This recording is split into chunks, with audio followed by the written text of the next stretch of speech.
But, Ryan Miller of the Buffalo Sabres was outstanding in this hockey game, and a big reason why the Buffalo Sabres walked out of here with a victory in this contest. And, the Maple Leafs just continue to work. That's one thing, even when they get down in games, they continue to work hard and press forward and try and, reward themselves by getting some goals. So some encouraging signs by guys continuing to work hard, and hopefully they can get out to a lead in the hockey game against Columbus Blue Jackets tonight and bring themselves to a victory. Well, guys, Tuesday night the Leafs had 13 giveaways as compared to just 5 for the Buffalo Sabres, so obviously avoiding turnovers will be one of the keys to winning against Columbus here tonight. Our very own Andi Petrillo had a chance to chat this morning about such with Lee Stempniak and Niklas Hagman. Lee, one thing head coach Ron Wilson said after the last game was you've got to minimize those turnovers. What is it about getting away from that simple pass game that you need to get back to? I don't know. I guess sometimes, too, with turnovers, it's forcing pucks where they shouldn't be. Against certain teams, they like to keep the middle clogged up and force you up the outside. And, a team like Florida who's had success against us, they just chip it up the wall. 2 times. They have a guy, the weak side winger, coming all the way across and, play a real safe game, but are able to establish the forecheck that way. So I think we could take a page from that and just not force passes. If the play's there, make it, but not forcing it. It seemed like tonight they're going to trap on a neutral zone, so we just gotta pick our spots when we can hold on to the puck, and other times get it deep and get it to smart places where we can get it back. Our one thing has been that our dumpings hasn't been that good.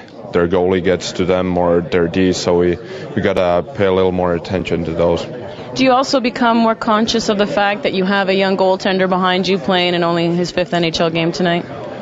Well, in a good way we should. We should help him a little bit more, play a little bit smarter in front of him, not giving up too many odd man rushes, because especially start of game, you want to get him into a good start and into a good rhythm, so it's nicer to play. Well, in evidence of what happened Tuesday night, tough night at times for John Mitchell and Jonas Frogren. Jonas paid the price in terms of getting nailed to the bench, but these guys get a chance to go back at it tonight, Bob. Well, they do, and I think that's one thing good about Ron Wilson is he gives players second opportunities, and you see Frogren gets beat back to the front of the net there on that second or the third goal of the hockey game for the Buffalo Sabres, but it's the little things in games that help you win or get a W at the end of the night. And Mark, you and I were a couple of slug defensemen, and we were kind of guys where, it's that old KISS system. Keep it simple, stupid. And, I mean, when we didn't do that, we were stapled to the bench. But, you know what? You got to keep the game simple sometimes, and when the Maple Leafs do, they perform much better, without a doubt. Oh, absolutely. I appreciate the compliment, too. But, no, you're absolutely right. Well, the Leafs are a much more efficient and effective team when they have short little passes, chips off the wall.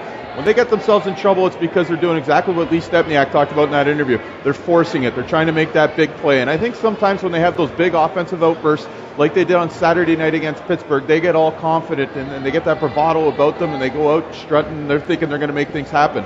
All of a sudden, a couple of turnovers, it gets shoved back down their throat, and they end up losing the game. They've got to find that consistency in their systems and in their play and keep it simple, like you talked about, Bob. Yeah, Columbus will make you pay. They've got Rick Nash, 24 goals already this season, his 4th consecutive 20-goal season. Only has 2 goals in his last 10 games, but he is coming back home, the Brampton native is, and looks to shine here tonight. So for the Maple Leafs, avoid the turnovers. Jody? And that brings us to our EA Sports It's in the Game question, brought to you by NHL 09. And Andi Petrillo takes that question to the source. All right, so bringing this question to you, Michael, and it is, what makes a guy like Rick Nash so effective?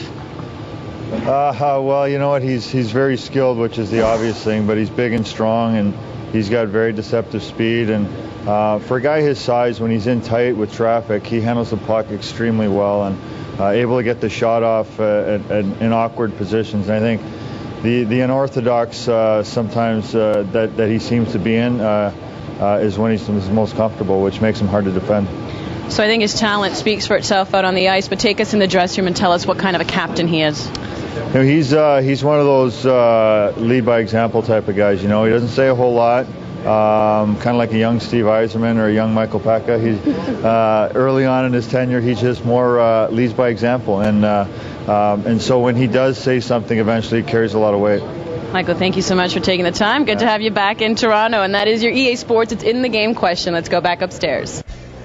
Well, there's Rick Nash, the Brampton native, gets a chance to play with another Mississaugan in Manny Malhotra. One has to wonder if Brassard was not hurt and he was playing, just what this guy's numbers were, but he is so deceptively dangerous and a big, big man out there, Bob. Well, he is, and I mean, the big thing is, for the size of him, it's unbelievable. He can stick handle in a phone booth. He's so good that way, but I think as he gets older, he's really learning how to use his body to shield players off, to be able to get into open spaces, but he needs somebody else to play with. I think if he was playing with a sort of number one centerman, I think you'd see his numbers skyrocket, but he's the leader of this hockey club, and if they're going to make the playoffs this year, Rick Nash has to get hot and really propel this team and carry him on his back into the playoffs. Well, he might be a man of few words, but we will hear from Rick Nash after we take a quick break here on Molson Canadian Leaf Nation pregame show. The warm-up is on. We'll take you down rinkside after this short pause. Make sure you stay right here on Leafs TV. We're counting down to our game tonight on the network. It is the Columbus Blue Jackets taking on your Leafs.